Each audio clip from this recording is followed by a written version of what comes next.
नमस्कार दोस्तों। हिंदू पंचांग के अनुसार चैत्र माह की पूर्णिमा का काफ़ी अधिक महत्व है, क्योंकि हिंदू कैलेंडर के अनुसार चैत्र माह में पड़ने वाली पूर्णिमा साल की पहली पूर्णिमा है।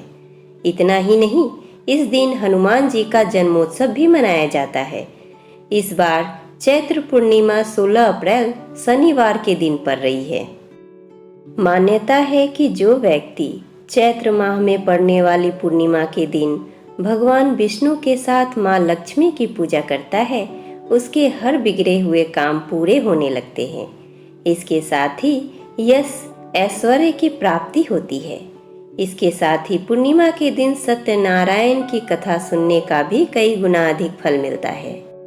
भगवान श्री सत्यनारायण की व्रत कथा आस्थावान हिंदू धर्मावलंबियों के लिए जानी मानी कथा है। संपूर्ण भारत में इस कथा के प्रेमी अनगिनत संख्या में है, जो इस कथा और व्रत का नियमित पालन व पारायण करते हैं। श्री सत्यनारायण व्रत पूजन खास तौर पर पूर्णिमा और गुरुवार को भी किया जाता है। पौराणिक शास्त्रों और स्कंद पुराण के रेवा खंड में भगवान श्री सत्यनारायण की कथा का उल्लेख किया गया है। यह कथा सभी प्रकार के मनोरथ पूर्ण करने वाली अनेक दृष्टि से अपनी उपयोगिता सिद्ध करती है। यह कथा समाज के सभी वर्गों को सत्य व्रत की शिक्षा देती है। शास्त्रों के अनुसार सत्य को ईश्वर मानकर निष्ठा के साथ समाज के किसी भी वर्ग का व्यक्ति यदि इस व्रत व कथा का श्रवण करता है तो उसे इससे निश्चित ही मनोवांछित फल की प्राप्ति होती है। शास्त्रों में कहा गया है कि सत्यनारायण कथा कराने से हजारों साल तक किए गए यज्ञ के बराबर फल मिलता है। साथ ही सत्यनारायण कथा सुनने को भी सौभाग्य की बात माना गया है। आमतौर पर देखा जाता है किसी भी शुभ काम से पहले या मनोकामनाएं पूरी होने पर सत्यनारायण व्रत की कथा सुनी जाती है। अब हम सत्यनारायण व्रत कथा की पूजन विधि सुनते हैं। सत्यनारायण व्रत पूर्णिमा के दिन करने का विशेष महत्व है, क्योंकि पूर्णिमा सत्यनारायण का प्रिय दिन है। इस दिन चंद्रमा पूर्ण कलाओं के साथ उदित होता है और पूर्ण चंद्र को अर्घ्य देने से व्यक्ति के जीवन में पूर्णता आती है। पूर्णिमा के चंद्रमा को जल से अर्घ्य देना चाहिए। श्री सत्यनारायण व्रत पूजन कर्ता को स्नान करके कोरे अथवा धुले हुए शुद्ध वस्त्र पहने, माथे पर तिलक लगाए और शुभ मुहूर्त में पूजन शुरू करें। इस हेतु शुभ आसन पर पूर्व या उत्तर दिशा की ओर मुंह करके सत्यनारायण भगवान का पूजन करें। घर का वातावरण शुद्ध करके चौकी पर कलश रखकर भगवान श्री विष्णु की मूर्ति या सत्यनारायण की फोटो रखकर पूजन करें। इसके पश्चात सत्यनारायण व्रत कथा का वाचन अथवा श्रवण करें।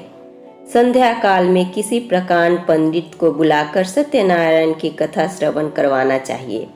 भगवान को भोग में चनामृत, पान, तिल, मोली, रोली, कुमकुम, फल, फूल, पंचगव्य, सुपारी, ध्रुवा आदि अर्पित करें। इससे सत्यनारायण देव प्रसन्न होते हैं। सत्यनारायण व्रत करने के लिए व्यक्ति को दिन भर उपवास रखना चाहिए।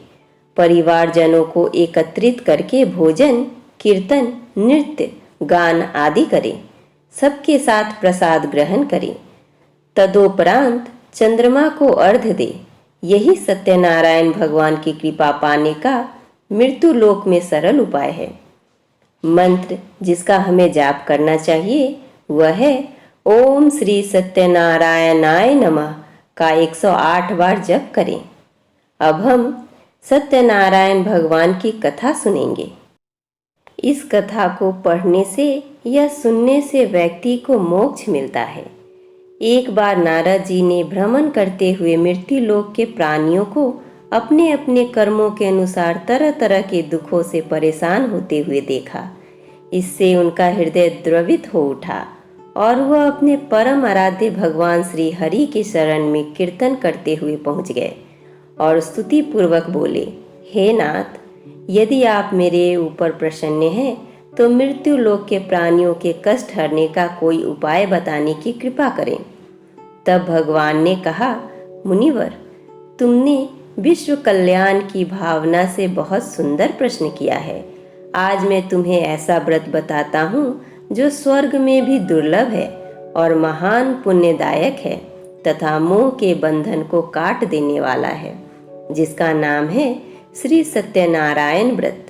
इस व्रत की कथा सुनने मात्र से ही सब दुख दूर हो जाते हैं और इसका विधि विधान पूर्वक पूजन करने से मनुष्य सांसारिक सुखों को भोगकर परलोक में मोक्ष को प्राप्त करता है।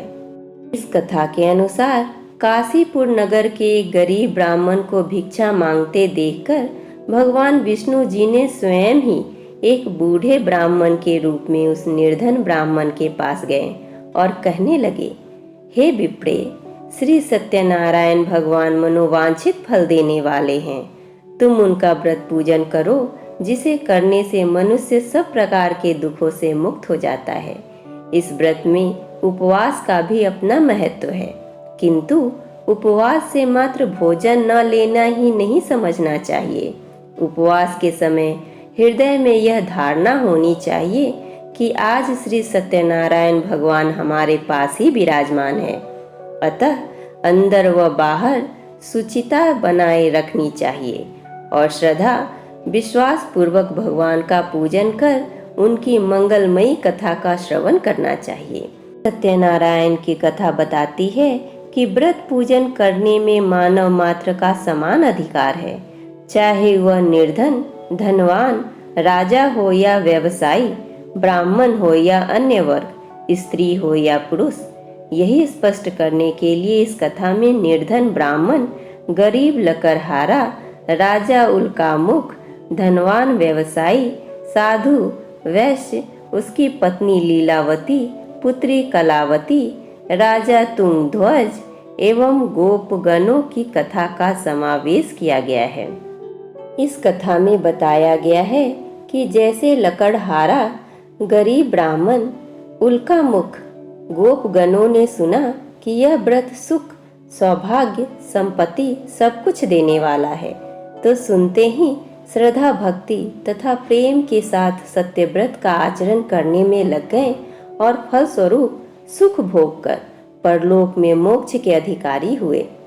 एक साधु वैश्य ने भी यही प्रसंग राजा उल्कामुख से सुना, किंतु उसका विश्वास अधूरा था और श्रद्धा में कमी होने के कारण उसने मन में प्रण लिया कि संतान प्राप्ति पर सत्यव्रत पूजन करूंगा। समय बीतने पर उसके घर एक सुंदर कन्या ने जन्म लिया। पत्नी ने व्रत की याद दिलाई तो उसने कहा कि कन्या के विवाह के समय करेंगे। समय आने पर कन्या का विवाह भी हो गया, किंतु उस वैश्य ने व्रत नहीं किया। तब वह अपने दामाद को लेकर व्यापार के लिए चला गया। वहां उसे चोरी के आरोप में राजा चंद्रकेतु द्वारा दामाद सहित कारागार में डाल दिया गया। उसके अपने घर में भी चोरी हो गई। पत्नी लीलावती और पुत्री कलावती भिक्षावृत्ति के लिए विवश हो गए। एक दिन कलावती ने किसी के घर श्री सत्यनारायण का पूजन होते देखा और घर आकर माँ को प्रसाद दिया। तब माँ ने अगले दिन श्रद्धा से व्रत पूजन कर भगवान से पति और दामाद के शीघ्र वापस आने का वरदान मांगा। श्री हरि प्रसन्न हो गए और स्वप्न में राजा को कह दिया कि वह दोनों बंदियों को छोड़ दे, क्योंकि वह निर्दोष है। राजा ने अगली सुबह उनका धन धान्य तथा प्रचुर द्रव्य देकर उन्हें विदा किया। घर आकर पूर्णिमा और संक्रांति को सत्यव्रत का जीवन भर आयोजन करता रहा। परिणाम स्वरूप उसे सांसारिक सुख भोग कर मोक्ष प्राप्ति हुआ। इसी प्रकार एक बार राजा तुंगध्वज ने वन में गोपगणों को श्री सत्यनारायण भगवान का पूजन करते देखा, किंतु अपने अभिमान की वजह से राजा न तो पूजा स्थल पर गया, न दूर से ही प्रणाम किया और न ही गोपगणों द्वारा दिया प्रसाद ग्रहण किया। परिणाम यह हुआ कि राजा के पुत्र, धन धान्य, अश्व गजादि सब नष्ट हो गए। राजा को फिर यह आभास हुआ कि विपत्ति का कारण सत्यदेव भगवान का निरादर है। तब उसे बहुत पश्चाताप हुआ। वह तुरंत वन में गया और गोपगणों को बुलाकर उनसे सत्यनारायण भगवान की पूजा विधि पूछी और बाद में पूजा भी किया। फिर उसने उनसे ही प्रसाद ग्रहण किया तथा घर आ गया। उसने देखा कि विपत्ति टल गई और उसकी सारी संपत्ति तथा जन सुरक्षित हो गए। राजा प्रसन्न से भर गया और अपना सर्वस्व भगवान को अर्पित कर दिया। इस तरह दोस्तों, सत्यनारायण व्रत की कथा सुनने मात्र से ही हमें मनोवांछित फल की प्राप्ति होती है।